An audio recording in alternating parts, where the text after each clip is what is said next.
What are you going to say? Mike, can I introduce you? Mike is somebody that most of us will have read his articles in the Cambridge News and elsewhere. Mike is going to talk to us about Cambridgeshire and history. I'm not quite sure what we're going to expect, but I'm certain it will be fascinating and very interesting. Mike, if I can put you on to Spotlight, and if you want a screen share, I can click on. Good. And may I record it as well? Yeah, it is being recorded, and you're welcome to do so. And I'll let you have a copy of the recording. That would be brilliant. Thank you. No trouble at all. Very good. Well, good morning. It's lovely to be with you.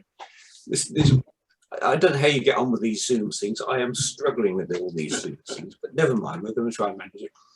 I'm grateful to you for giving me a chance to chat this morning, because tomorrow I've got to give a talk to the Cambridgeshire Family History Society, in which I'm supposed to reflect on the last 70 years of things done about Cambridgeshire local history.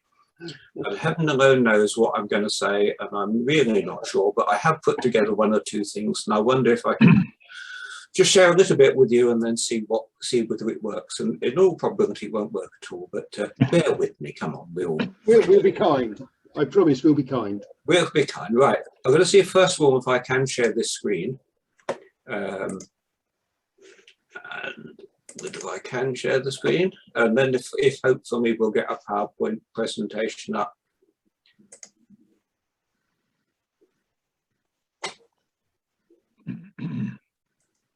You should be able to share screen.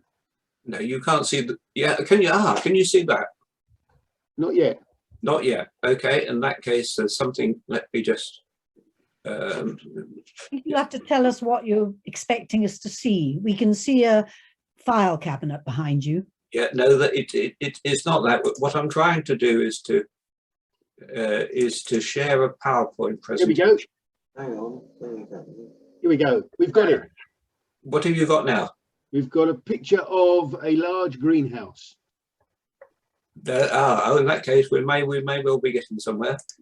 That's the view from my window. Oh, very nice. Yeah, which is why, yes. So, but hopefully, you can click on your PowerPoint now. Yeah, which I think I've done. Are you there now? Yep. Yeah. Oh, are we there? Cambridge. Cambridge. Oh well, how wonderful! And there's me sitting at my desk. Well, no, this is the view that I have now, and you're watching me. I'm watching this screen, and this is the view I'm actually seeing as I sit here at the moment at home. Right. It's where I spent the last many months with all this lockdown business, looking in and trying to see what's what. So let's see where we go, and heaven alone knows what we're going to see, and it may not work, but let's have a go. This is what started me off in Cambridgeshire local history. It's a picture postcard that I was sent in 1949. I think that's probably me in about 1949. I'm not absolutely sure. I was around, but I don't remember very much. And it's looking up our village high street. And I must have, that photograph when it was sent to me in 1949 was already about 10 or 15 years old. So I must have looked at it in 1949 and thought, that's different from what I know. And I have still got that picture. And I'm still looking at that picture, and it was the first picture I collected. And so I can say I've been collecting material on Cambridgeshire for over 70 years. I collected it, people lent it to me, and I've been sharing pictures. I shared pictures with people in our village through displays when we won the Best Kept Village competition, and on displays at the village school on Feast Sunday, and at talks that I gave to the local WI. And giving that at a young age, I got an interest in our past, which has sustained me. And today, when I went to the top school, our head teacher brought out a history of the village. Well, he didn't actually bring up a history of the village that he had written. He arranged to be typed up a history of the village that was given by the rector in 1922 to the WI. Now, in those days, in the 1950s, there weren't many of us had typewriters.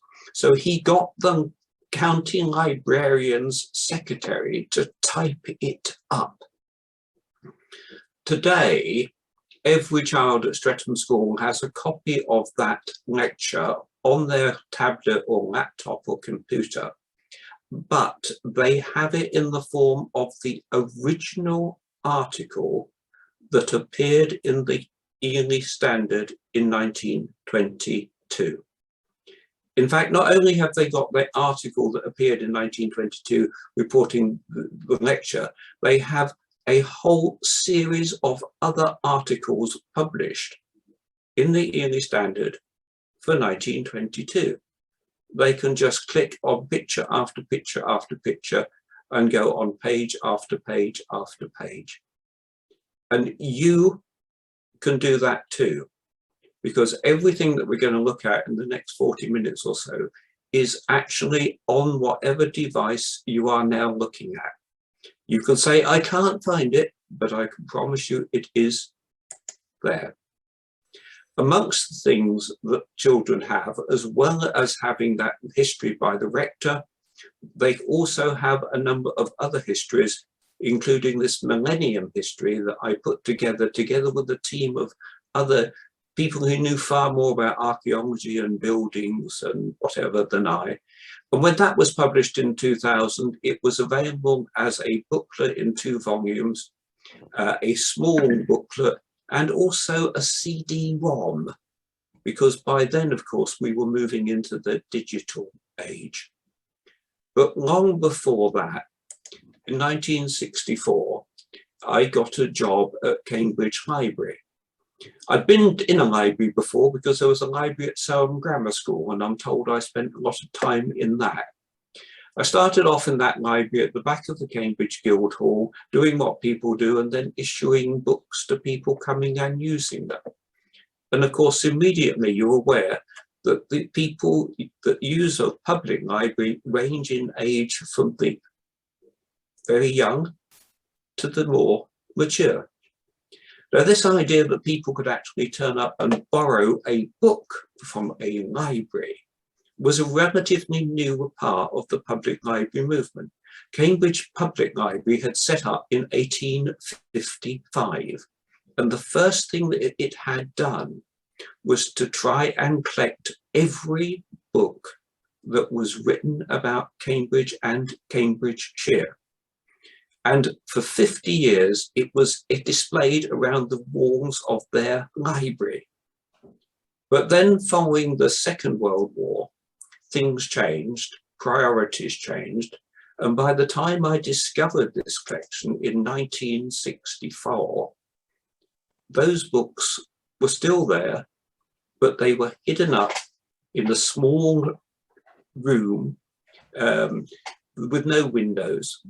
And it was there that I blundered one morning early and found a room.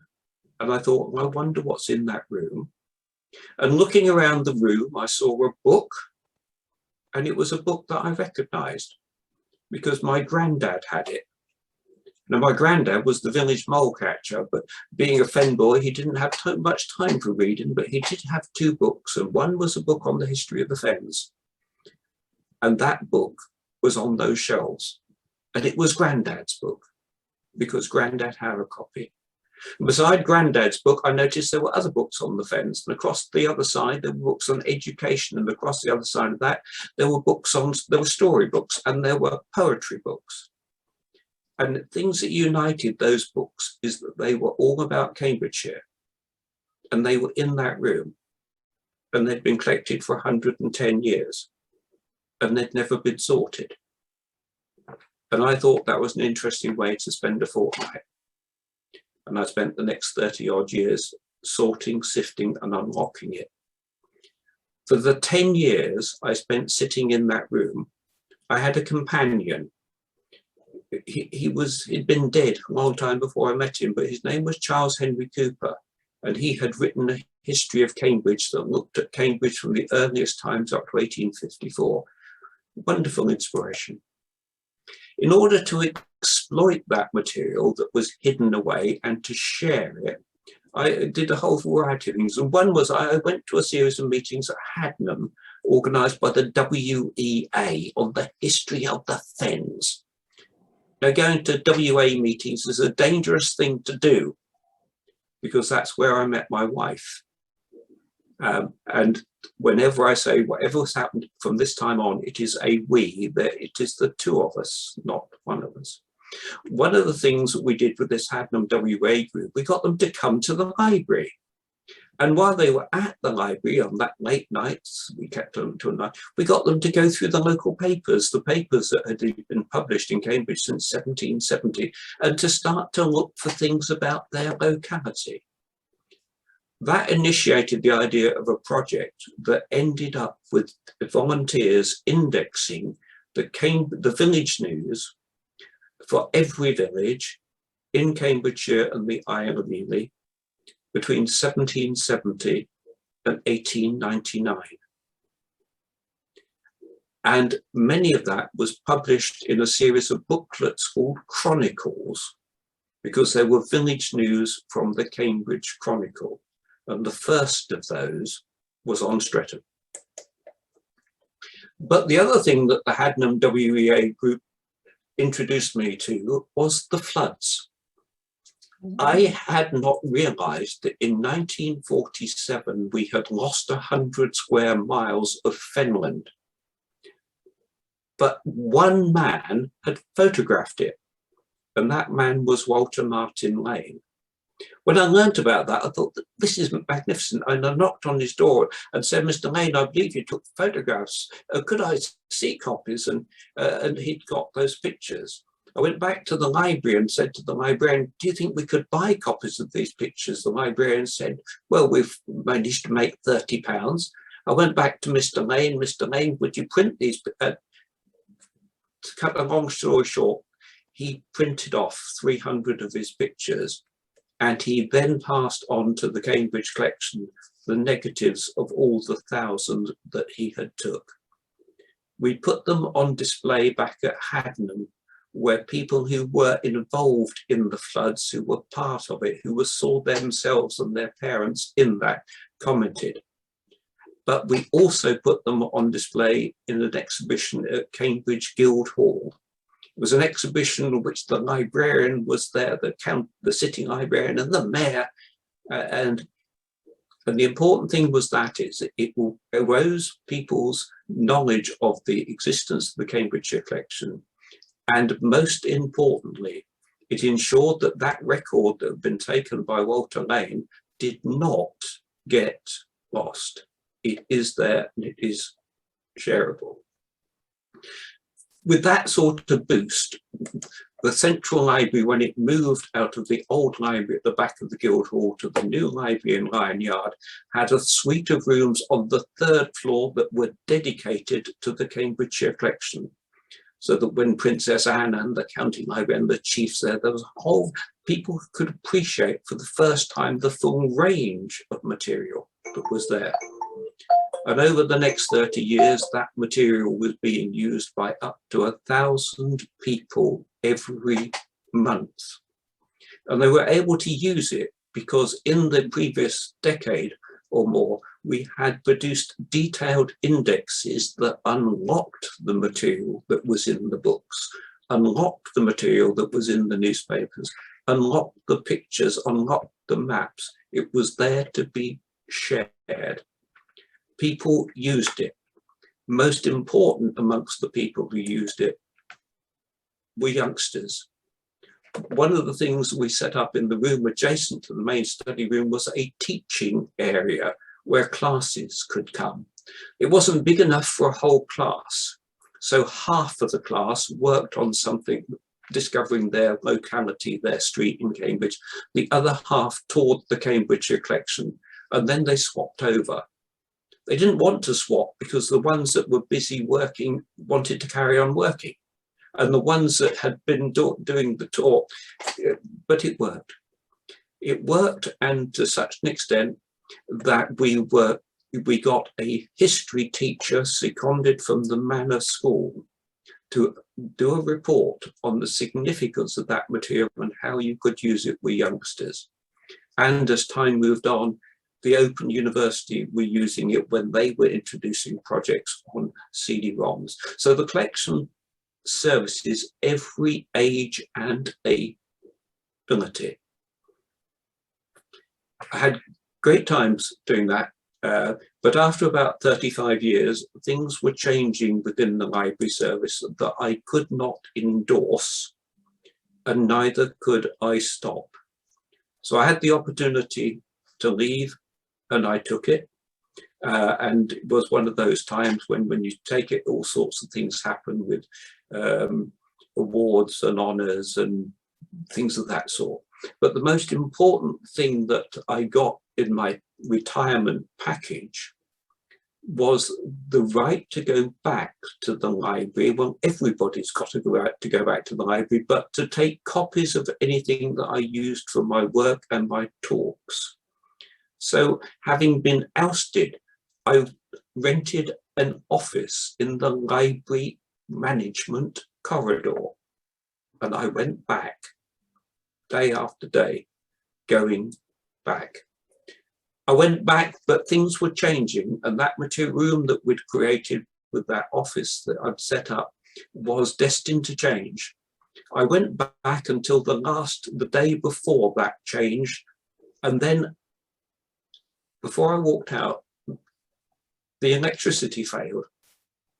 The whole room plunged into darkness. I walked out and thought, that's... The next time I looked in, months later, that room was empty. The office, even the office that we'd set up, had been smashed down. Since then, the Cambridge Collection at the Central Library has gone through a torrid time. It had moved time after time. Poor staff that were left behind really have had to shift, and it's been horrendous. But it was absolutely remarkable that it is still there today. There were plans to move it to an archive centre at Ely, but no, the Cambridgeshire Collection is still in Cambridge Library. It's back on the 3rd floor, but in only a small fraction of the space that it had before. But it does have a large storage area, which is now full of books and maps.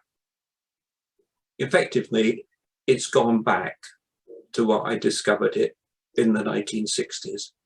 A fantastic collection that is locked away, largely forgotten. When the library closed, as it did for that reorganisation that saw it shut for so many months, I was in the middle of writing a series of articles, and I needed to find another source, and I found that other source of Cambridge material in Cambridge University Library. Cambridge University Library is one of the great libraries of the world. It doesn't have all the books that the Cambridgeshire Collection has on Cambridge, but it has a vast amount. And it has also access through something called Raven. It has done an awful lot of work with digital information, and I was privileged enough to have a Raven password, which meant from this desk I could search the resources of the university library that had been digitized and those digital resources that they subscribed to. That meant that sitting at this desk, I could read every book published in English from 1474 to 1750. Don't talk daft, you can't have every book, but I did. And that was only part of it. And I downloaded them because you can download them. So there were Acts of Parliament for draining, there were reports on draining, there were books on... I have a digital collection sitting on my desk without having to move from my desk. I have over 1,800 2,000 books on Cambridgeshire. And I carry them around with me everywhere I go. In a memory stick, this little thing here on the key ring has capacity to carry. And those books, many of those are not in the Cambridgeshire Collection. But there are other libraries too. And again, one of the privileges I had was to use the library of the Cambridge Evening News. Since about 1964, the Cambridge Evening News had their own library with a dedicated team of librarians, and they were concerned with providing a service to the journalists of the Cambridge News. Their job was to record everything that had appeared in the Cambridge News. And they built up a detailed series of index cards. When I was doing my research and writing my books, which included a book on the history of Cambridge News, I could just open a drawer of a catalogue unit and there would be a mass of index cards telling me what story appeared in which paper, on which column, and which page. It had taken years and years of hard work. But things change. The Cambridge News no longer maintained its librarians. The material stayed there, but there was no one to look after it. I was still allowed to go in. One morning I went in and pulled open the index drawer and found it empty. What had happened to all of those index cards, I do not know. They had disappeared virtually overnight. I had taken, however, a few copies of a few of the entries relating to my village of Streatham and the villages around Ely, which is the ones I particularly concentrate on. And so we have a glimpse of the resource that has been lost. But we also have copies of some of the articles, because the Cambridge News had thousands of files of cuttings, and I did take digital copies of the cuttings relating to Littleport and Streatham and Hagnam and Sutton. And so that was not totally lost to us. The Cambridge Evening News, of course, also had a photographic department, and the photographers recorded all sorts of aspects of everything that was Cambridgeshire. There were files and files and files of pictures. Some were quite modern pictures, some were pictures that had appeared in the paper back to the 1960s.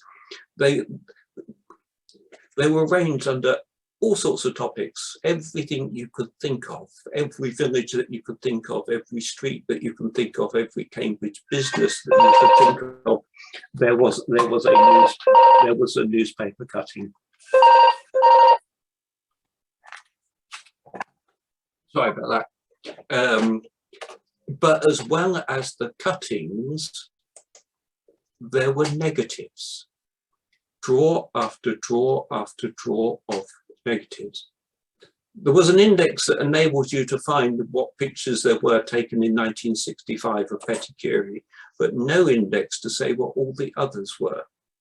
So I spent month after month after month working through some of those negatives, looking at them on a tablet and taking a copy of the picture together with the negative reference to build up a file of some of the pictures that in the Cambridge News Photographic Library.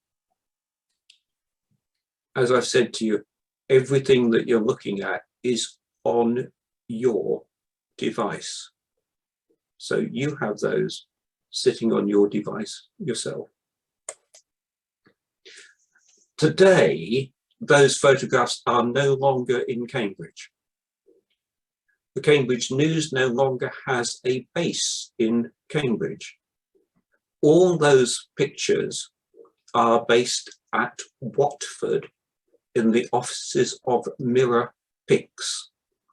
But Mirror Pics have published a number of them online on their website and are making more and more available to anybody for non-commercial use for free.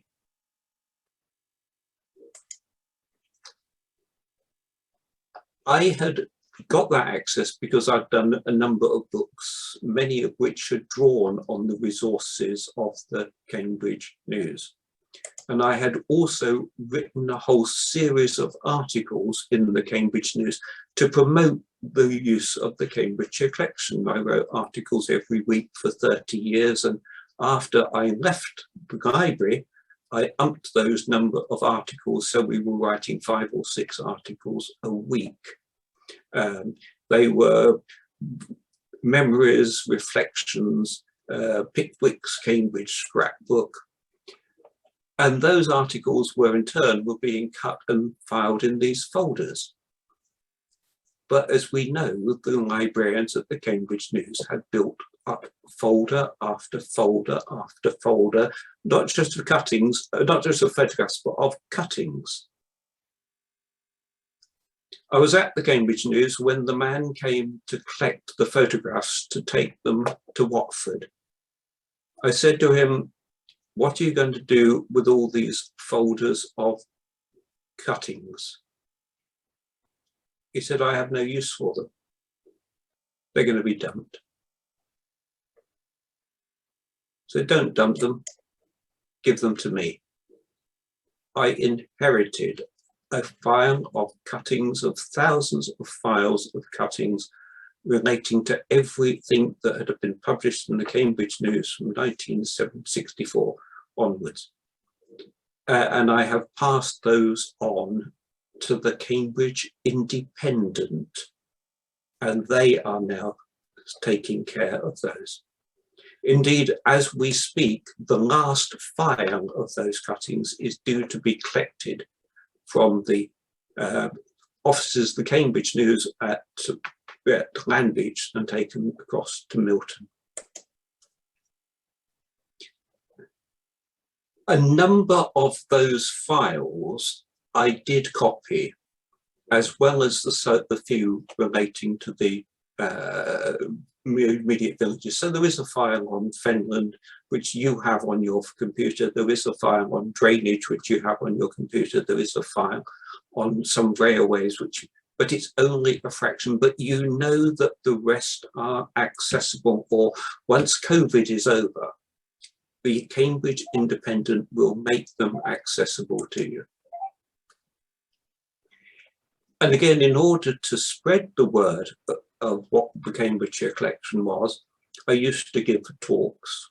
And once I had, in inverted commas, retired, then as well as stepping up the number of articles, we also stepped up the number of talks until we were giving about 4 talks a week to all sorts of groups and organizations, from groups of people with exceptional brain capacity to people whose brains were less clear than they once were, to big groups, to little groups. The most frightening was that group that I talked to, and there were the ladies in their witches' hats with cobwebs hanging from their ears. It was a group of WI meeting at Somersham, and it was one of the talks on ghosts and witches. A number of those talks were given to a group that I set up called Fenland History on Friday, because one of the talks that I gave at Ely was oversubscribed, and I didn't want people to be turned away, so I organised my own series of meetings. And for every week, for 13 years, from October to Friday, every week on a Friday, we organised Fenland History on Friday. We had remarkable speakers ranging from senior academics to fen folk who had never before spoken in public. One of the speakers that we had was Ken Wallace, the auto gyro man. And Ken said, well, why don't you come and look at my auto gyros? So we organised a trip to an auto gyro, his works at his home at Ramerston. One of the talks was a man who was talking to us about Cambridge modern architecture, who had designed the Isaac Newton Centre. So we took a tour there. One of the people that was attending the talks was a lady whose husband rents out the very large agricultural machinery that is used in the fens. So they took us on a tour of what they do. And we tried. It was a wonderful way of seeing just the whole range of Cambridgeshire life in all its aspects. We even managed to get a tour of the Cambridgeshire Collection in its new location with Chris Jakes, who was then the librarian and has now been retired, and saw just the quality, the problems that they were having in that stack area, where they were working again in a room with no public windows or light. Meeting so many people, there are so many of us who are pursuing our own local history, and you get the big worry, what happens when I don't want it anymore? And again, one of the things we've managed to do with the help of a wonderful gentleman called Hugo Brown of Wilburton, who has helped to ensure that the photographic materials that have been collected by people like Garth Conrad and Pam Blakeman and Mervyn Head have been digitised. They are digitised so that they can be viewed on my computer and on yours too. You need a DVD. But then you get the fantastic things that have been collected by people like Pam Blakeman, as well as pictures. Pam also built up a file of newspaper scrapbooks. They are copied. They are on your computer. You can just go through them page by page by page. One of the people whose works that we helped to save was with Brian Lane. Brian Lane's father had been the man who took the photographs of 1947 floods. And Brian had photographed the presentation of those pictures to the Cambridge Library and the way that we'd arranged for his dad to be on the telly and filmed that. Brian's negatives had survived, and we've been able to list them and to copy some of those so that the negatives, we know what's what, the negatives can be used, and you have at least some of those photographs on your computer. You can click through them. To spread material more widely, because with pandemic you can't give talks and getting too old to give, setting out in darkness to give talks anyway. But one wonderful way of sharing is through Facebook. And so I have a number of Facebook groups, one of which is Fenland History on Facebook. Fenland History on Facebook covers the whole of Cambridge and Cambridgeshire, not just the flat black bits. And it has over 7,000 followers, subscribers. I every day write 10 or a dozen articles on Facebook. They appear on 8,000, 10,000 screens around the world and across the county. And that's the important thing. I will put up a picture of a farmer working in a field, and that farmer will respond and tell me what he was doing at the time. Fenland History on Facebook is one of the groups. There's another group, Pickwick's Cambridge Scrapbook, where I'm taking those articles that appeared every week for 750 weeks and now putting pictures to them. And of course, there's a Streatham and Grunty Fen on Facebook, which every day is sharing old photographs and is currently sharing modern photographs taken by a lad who was born in the house opposite me when we lived in Berry Green, he's now got a drone. He's flown the drone over the village and taken pictures, and we're sharing them page by one by one each day on Facebook. The response that we're getting is fantastic. This material, people are well, the comments, I put a picture up and within an hour, 100 people will have commented. That's just the ones that have commented.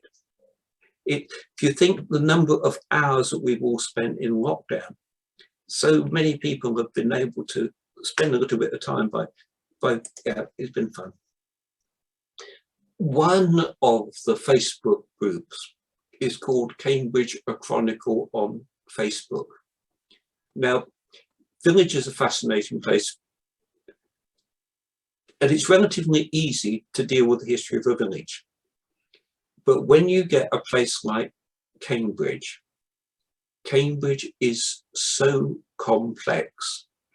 And one of the big things that we've just about finished, well, it's going live shortly, is something called A Chronicle of Cambridge. Cambridge, A Chronicle, 1888 to 1990. You instantly recognize that as a picture of Cambridge. But it's not just a picture of Cambridge, is it? It's looking down on the centre of the, you recognise it, but look at all the details. What are the details that make up that picture? Well, you've got a college, you've got colleges, you've got a university, you've got church, you've got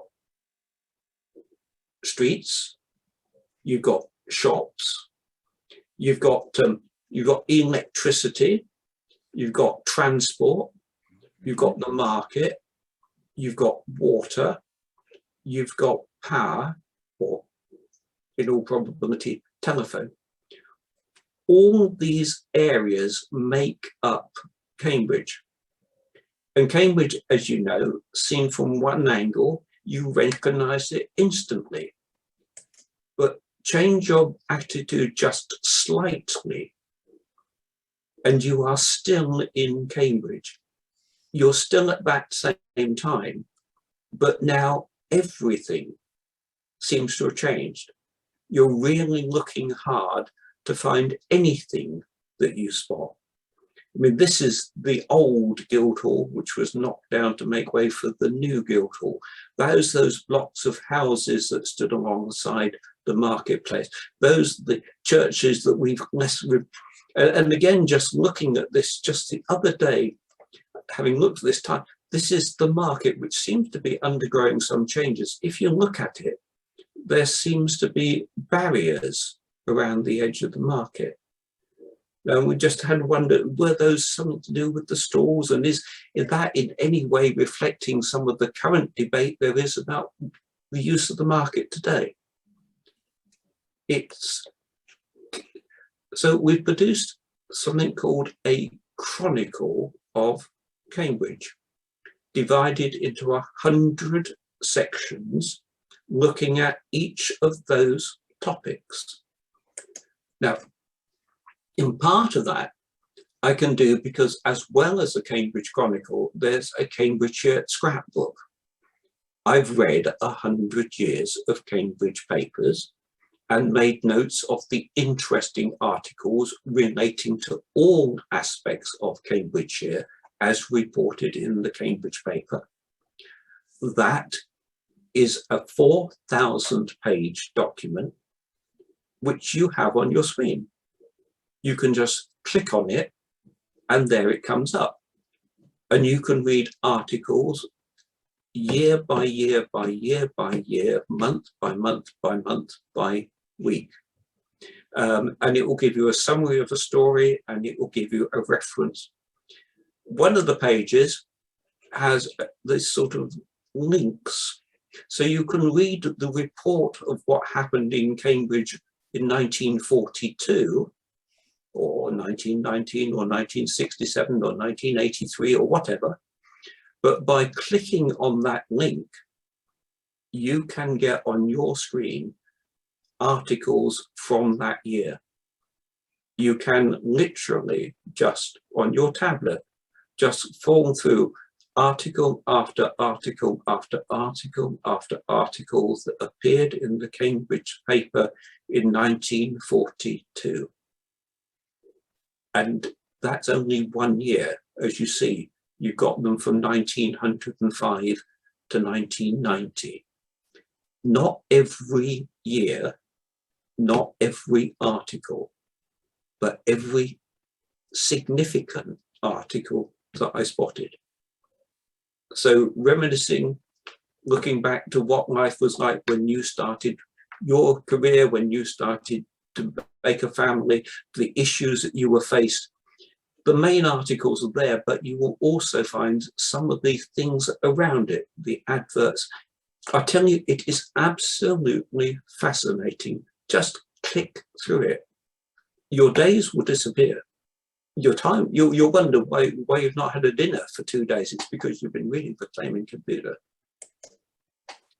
And that is a small part of the information that I have placed online. It's material, all of which is in the Cambridgeshire Collection. By no means all of what is in the Cambridgeshire Collection is on your computer.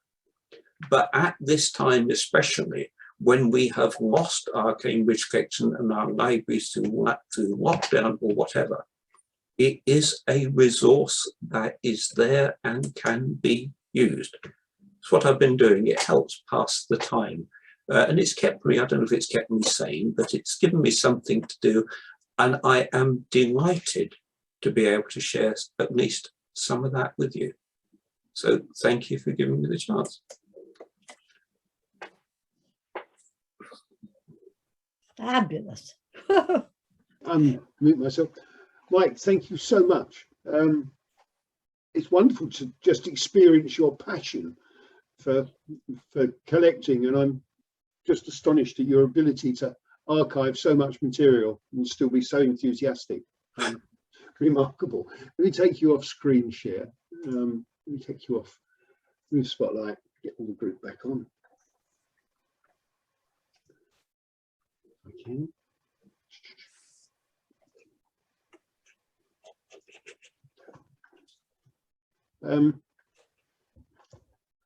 Any questions for Mike, anybody? Yep. Go on, Caroline. Well, one of the pictures you showed them inflating something, but Yes. Your speech cut out, so I don't know what it was. It was a barrage balloon. What else would it be? Well, I suspect It was a barrage balloon that had broken loose and floated across the fens in about 1968 and ended up by. But again, that's just one of the interesting bits. We've all seen the pictures of barrage balloons flying over London during the war and whatever. But I hadn't realised that Cambridge Gas Works played a major part in supplying the gas for barrage balloons. It's part of Cambridge's contribution to the war effort that doesn't get much remembered. And of course, there was people lost their lives in Cambridge during the Second World War when a barrage balloon broke loose and drifted over Cambridge and caught up. One gentleman was caught up in the trailing wire and carried and suddenly dropped down again. And then again, there was that balloon that came down, hot air, big barrage balloon type thing that came down over Magdalen College in 1960 and caused all that difficulty. And again, here, this is the point, that came down in 1960 when? But the Cambridge Chronicle will tell you. The Cambridge Chronicle will tell you that that's the date that they had that sit-down dinner in Petty Curie to mark the pedestrianisation of Petty Curie. That is the date when Laurie and McConnell's announced their closure. That is the date when the Tutankhamun rag was held. That is the date when, yeah. And again, benefit of looking at in a chronicle is the way it puts things in context. Thank you. Wonderful, thank you. Good, Liz, unmute yourself. Thank you. I wondered, Mike, whether you'd had contact with the Museum of Cambridge as well. Yes, one of the things, a very good point.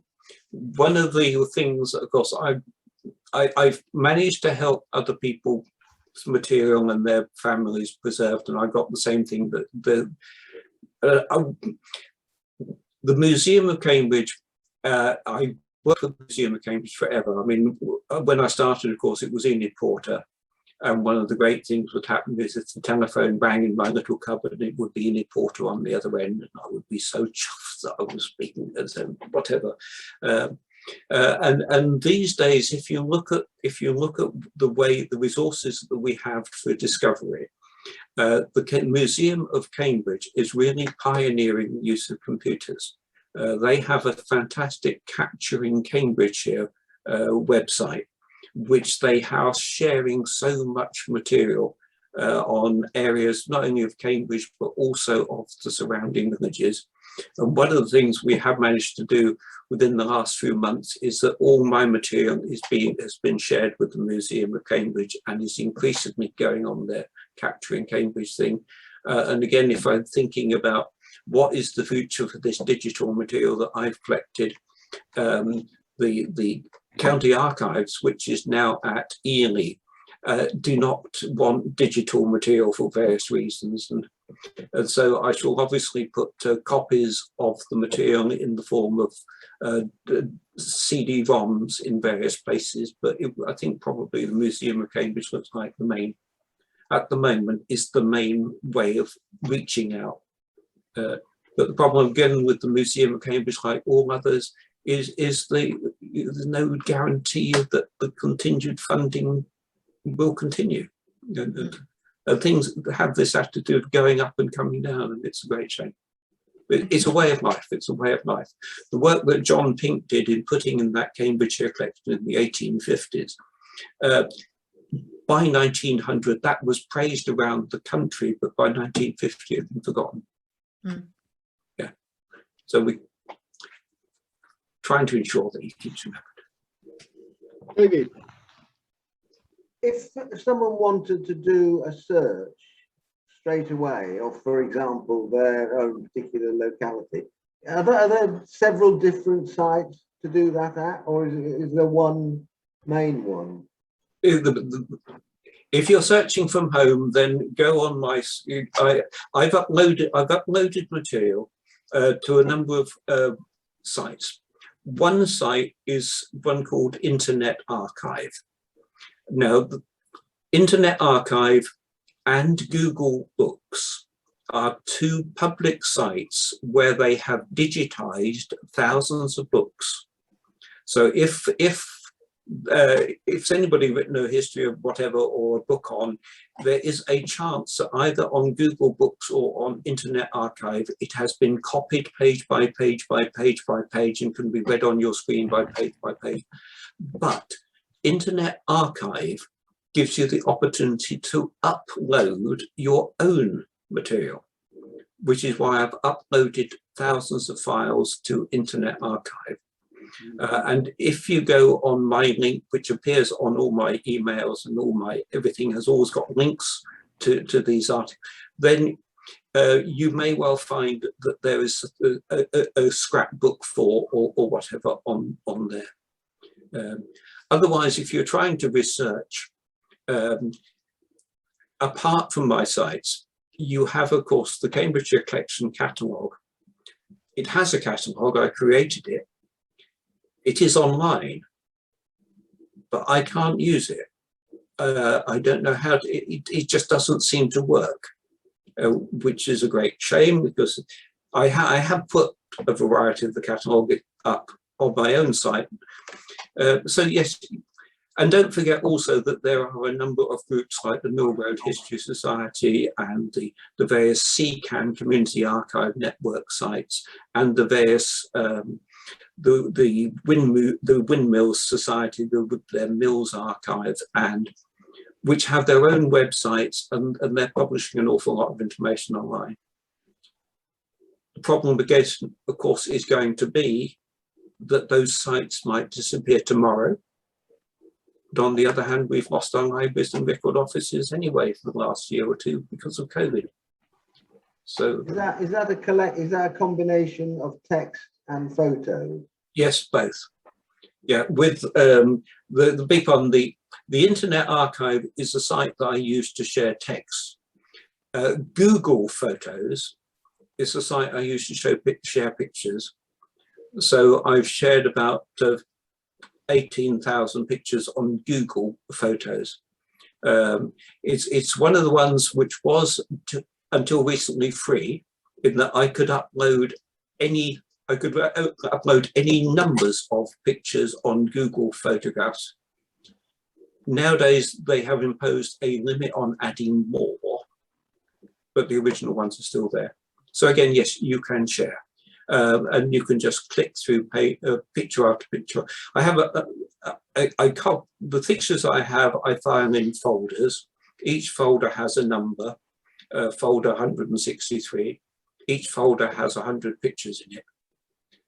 So you can either use my indexes to find that the picture of whatever high street is 162.14 and then find it that way.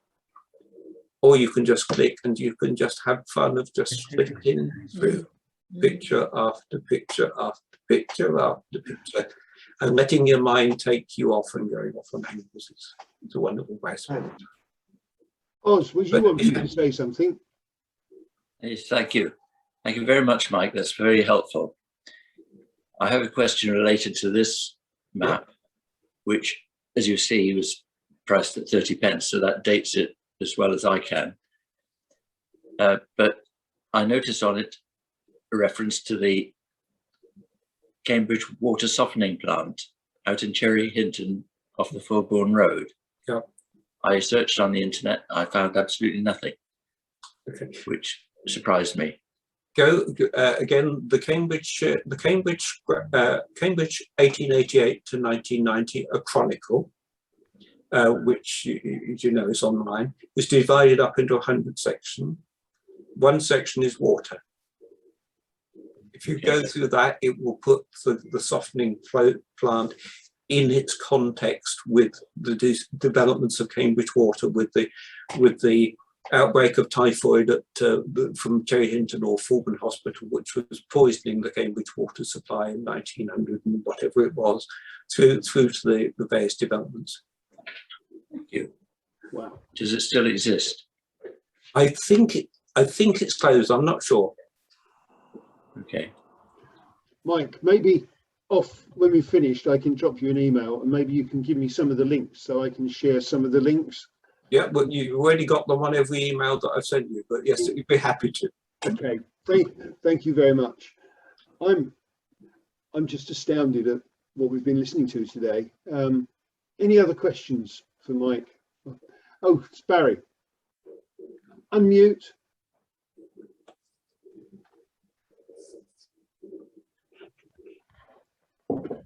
My question is quite simple. How much terabyte of memory do you need on the computer? I've got an Apple and I don't have a CD-ROM drive. Well, not that much actually, to be quite honest. The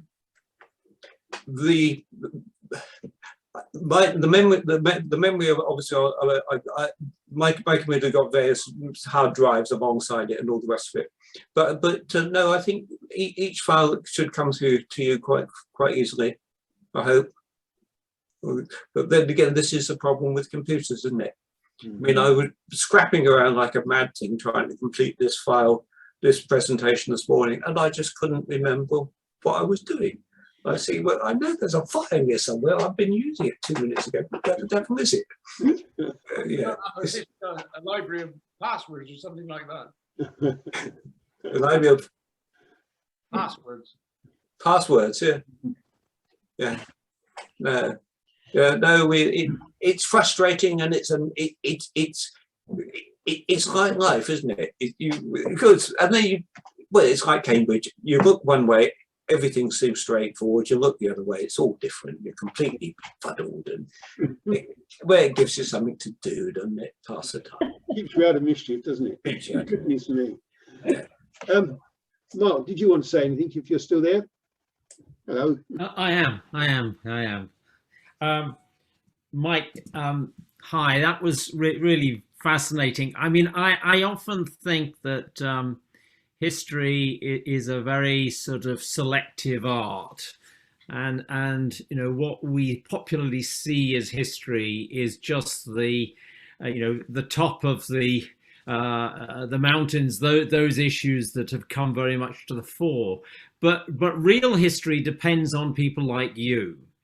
You know, if we don't have that archive of people's life experience, then all we end up with is a whole lot of sound bites, which is often what, I mean, maybe that's being a bit disparaging in terms of sort of history, but the danger is that what we learn as history ends up as a series of sound bites. So I think it's incredibly valuable work that you're doing.